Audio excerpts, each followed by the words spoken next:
Twisted case, real cases, clear storytelling, and verified facts.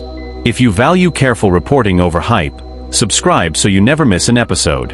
The traffic light at a busy Minneapolis intersection turns green. A blue Ford Focus begins to move. A black Volkswagen, already moving fast, ignores the red and enters the crossing. In seconds, lives change. You do not need the full backstory to feel what happens next. A child is in the back seat. Two young women are in the front. Somewhere behind them, police lights are visible. Somewhere ahead, a driver who has already shown a gun refuses to stop. We are at the moment where policy, speed, and human lives collide. This story takes place on a weekday morning in early September. It is just after sunrise in Minneapolis. The air is cool but still holding some summer humidity. Shopkeepers lift metal gates. Buses sigh at curbs. You can hear the click of bike gears in the bike lanes. It is a normal start. Two 25-year-old women, Marisa Ardys Casebolt and Liberty Borg, are driving together. With them is Greyson, a 6-year-old child who belongs to one of the women. They do what many families do at that hour: buckle in, check mirrors, and talk about the day ahead. The music is low. The light is soft. Their car is a blue Ford Focus. They are not expecting trouble. They are not being followed. They are simply moving through an ordinary morning. Across town, another driver is following a very different script. Authorities will later identify him as Edward Tiki Arrington, also known as Troy Mike Payton. According to investigators, he is armed. Witnesses say he is driving erratically near East Lake Street and 4th Avenue South. A 911 caller reports a man with a gun. The report notes a red SUV, a traffic signal, and a crash. As those details travel across radios, they switch everyone from routine to alert. Here are the stakes, stated plainly. By the end of this morning, at least 8 people will be counted as victims in a sequence of crimes and collisions that move from South Minneapolis to the north side.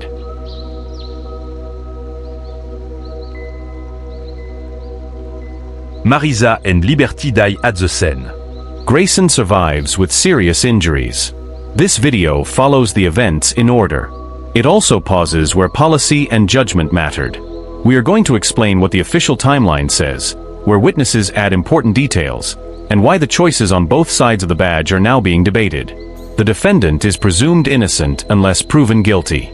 The families deserve care in how their story is told. That is the balance we will keep. Sensory anchors for orientation. The morning begins cool and bright. The street noise is traffic and buses. Later, sirens dominate. By the end, the light is warmer and the city is quieter than it should be. You're watching Twisted Case. We tell true stories with empathy and receipts.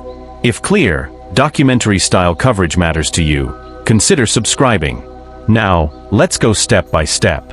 From police briefings and charging documents, the official account is organized in a straightforward sequence. Initial incident near East Lake Street and 4th Avenue South.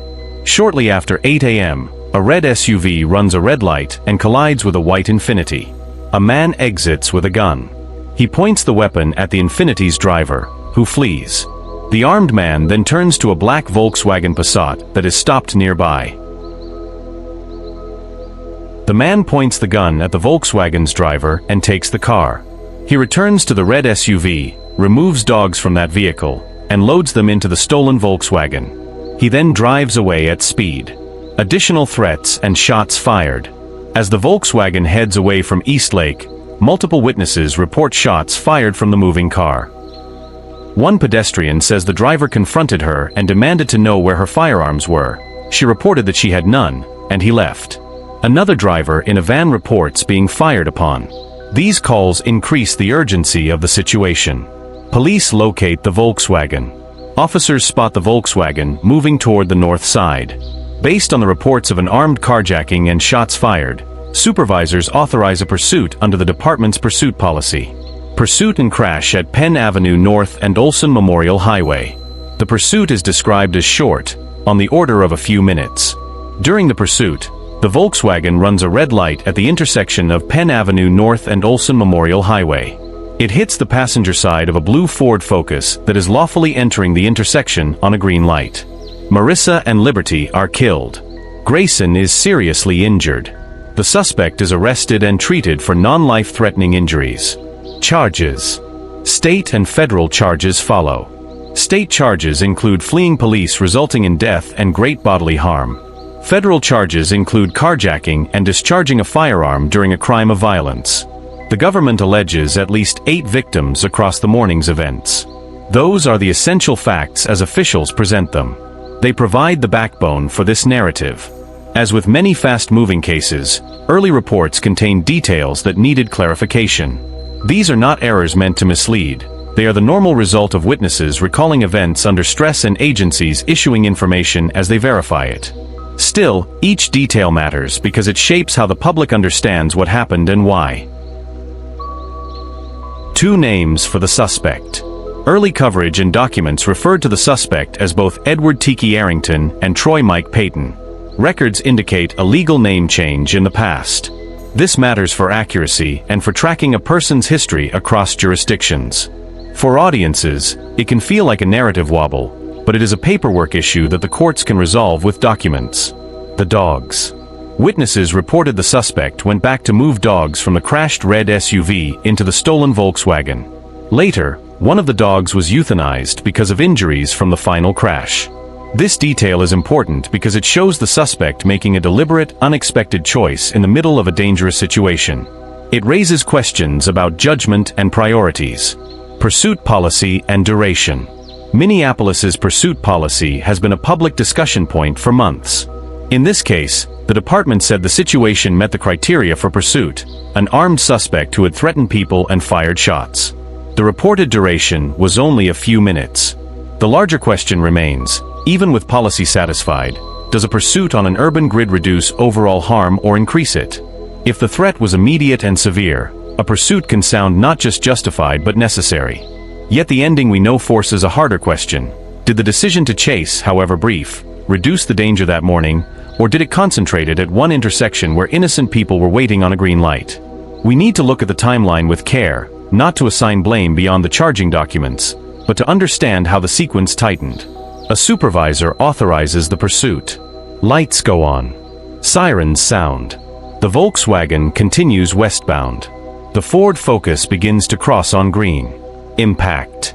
This is the point in the story where the direction becomes irreversible. What follows is the escalation that stacked up in the minutes before and after that decision. Each beat adds information and explains how the radius of risk widened and then snapped shut. Beat 1 to 8 a.m. hour, the first calls. The morning is clear and a little humid.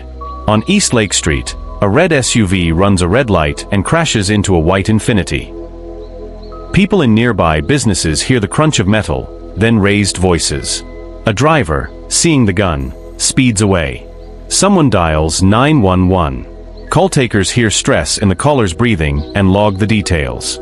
For viewers outside Minneapolis, East Lake Street is a busy corridor with small shops, groceries, auto service garages, and bus lines. At that hour, there are commuters, parents moving kids, and service workers finishing overnight shifts. The environment is dense with people and cars. That density is what makes the next choices so consequential. The driver is a woman going about her morning. Under threat, she gives up the car. Carjackings move fast. A few shouted words, a door yanked open, fear, compliance, and then the new driver pulls away. She becomes one of the day's victims, but survives physically. Her car becomes a weapon in motion.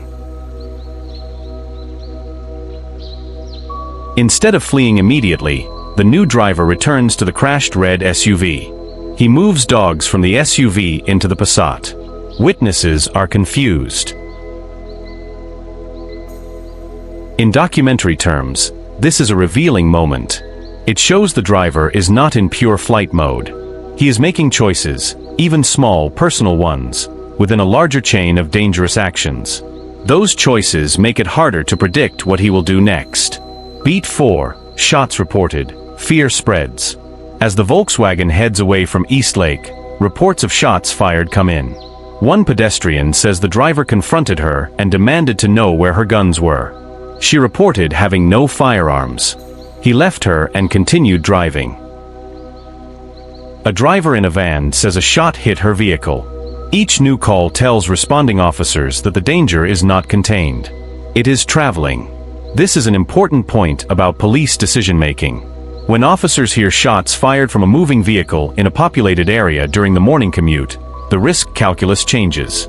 Even departments with restrictive pursuit policies often allow pursuit when an armed suspect has already used, or is likely to use, deadly force. The officers are now thinking about where this car might go next and who might be in its path.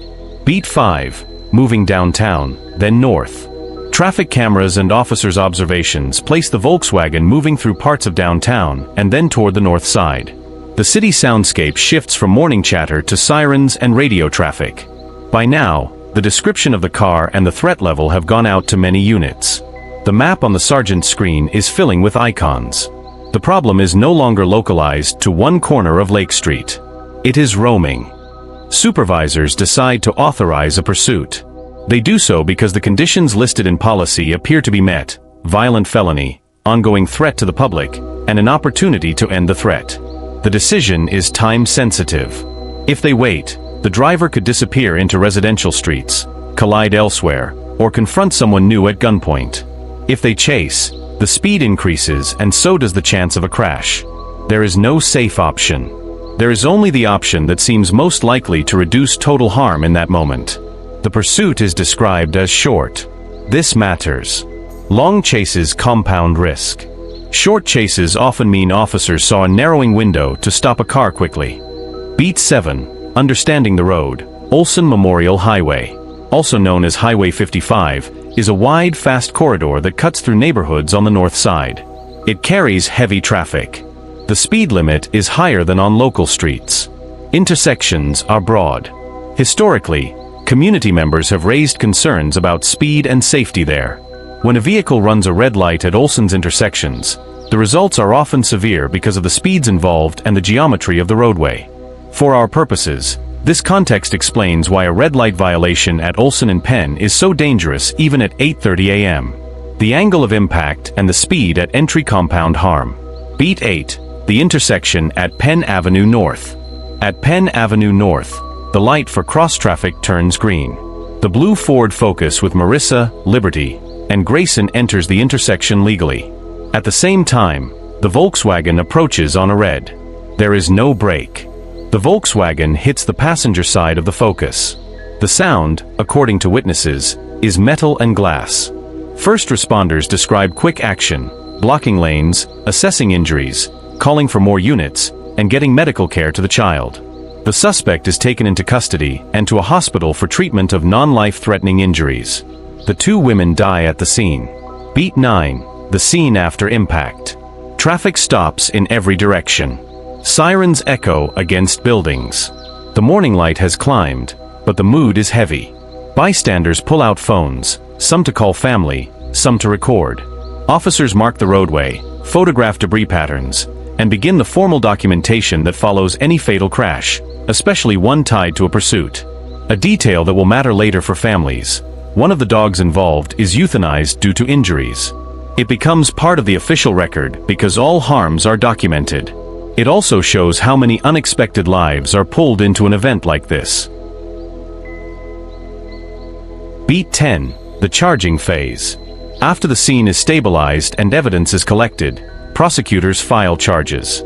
At the state level, those include fleeing police resulting in death and great bodily harm. At the federal level, prosecutors charge carjacking and discharging a firearm during a crime of violence, among other counts. In federal filings, the government describes at least 8 victims across the series of incidents that morning: the original crash victim, the carjack driver, the bystanders threatened or shot at, and the 3 occupants of the Ford Focus. The defendant is assigned counsel. Bail conditions are set by a judge. Press conferences are held. Officials condemn the violence and express sympathy to the families. That is where the official timeline pauses and the civic conversation begins. The purpose of this section is not to argue a side, but to clearly state the questions the public is now asking. Clarity helps communities evaluate policy without losing sight of victims. Question 1. Was the pursuit necessary and proportional? What supports the decision? The suspect had allegedly carjacked a vehicle at gunpoint, discharged a firearm from a moving car, and threatened pedestrians. Those facts fit the category of violent felonies that most departments list as eligible for pursuit. The pursuit was brief, suggesting an attempt to resolve the situation quickly. What challenges the decision? Pursuits at urban intersections can create a risk of exactly the kind of fatal crash that happened here. Critics argue that even when a suspect is dangerous, high-speed convergence at busy nodes multiplies harm to uninvolved people. They advocate alternate tactics, aerial tracking where available, stealth containment, remote disabling tools, or delayed arrest. Question 2. Did the city's road design influence the outcome? Olson Memorial Highway is built for speed. Intersections like Penn and Olson are unforgiving when a driver ignores a red light. Advocates for safer street design argue that narrower lanes, signal timing that slows entries, and better physical protections can reduce the severity of crashes. Supporters of the current design argue that it is a necessary arterial road and that the primary cause here is the driver's decision to run a red light while fleeing, not the geometry of the roadway. Both statements can be true. Road design affects outcomes when people make mistakes. The initial cause remains the decision to flee at speed. Question 3. How do identity records and prior history enter the narrative? Early reporting used two names for the suspect, reflecting a legal name change and prior records. For public understanding, this created momentary confusion. In court, such matters are resolved with documentation. For storytelling, it is critical to be accurate and avoid implying something sinister about a legal name change. The significance is operational. Name consistency affects how records are searched and understood across agencies. Question 4. What about the dogs? The detail that the suspect stopped to move dogs into the stolen car is striking. It does not reduce accountability for the alleged crimes. It does show that human behavior, even during violent events, can be inconsistent. Documentary work includes such details because they help viewers understand that people rarely act according to simple scripts. These questions do not decide the case. They help viewers think about policy, design, and human behavior at the same time. We are now at the part of the story that everyone agrees on, and it needs to be told simply. As officers authorized a brief pursuit of the black Volkswagen taken at gunpoint, after reports of shots fired and threats to pedestrians. The driver ran a red light at Penn Avenue North and Olson Memorial Highway and struck the passenger side of a blue Ford Focus that had a green light and carried two 25-year-old women and a 6-year-old child. 2 women died at the scene. The child survived with serious injuries. The driver of the Volkswagen was taken into custody and to a hospital for treatment. This is the irreversible consequence at the center of the case. Those details matter because they place us in reality, not abstraction. Officers set up scene control. Fire and EMS stabilize the child and transport him to a hospital for surgery and observation. Detectives take statements from witnesses. Traffic investigators measure skid marks, yaw marks, and debris fields. Crime scene personnel recover any shell casings from previous reports along the route. Within hours, prosecutors from the county and the U.S. Attorney's Office begin drafting charging documents based on the available evidence and statements. Family notifications are made. These are some of the hardest duties in policing. They are done with care and often, with chaplains or victim advocates present. Friends and family start to gather photos for vigils and online memorials. Newsrooms confirm identities with relatives. In a separate set of rooms across town, the suspect meets with counsel. Judges set hearings. The legal system turns on. State charges, fleeing a peace officer resulting in death and great bodily harm, along with other possible counts tied to the initial crash and threats. These are serious felonies. Conviction would carry long prison terms under Minnesota law. Federal charges, carjacking, 18 U.S.C. Section 2119, and discharging a firearm during and in relation to a crime of violence, 18 U.S.C. Section 924C, among other potential counts.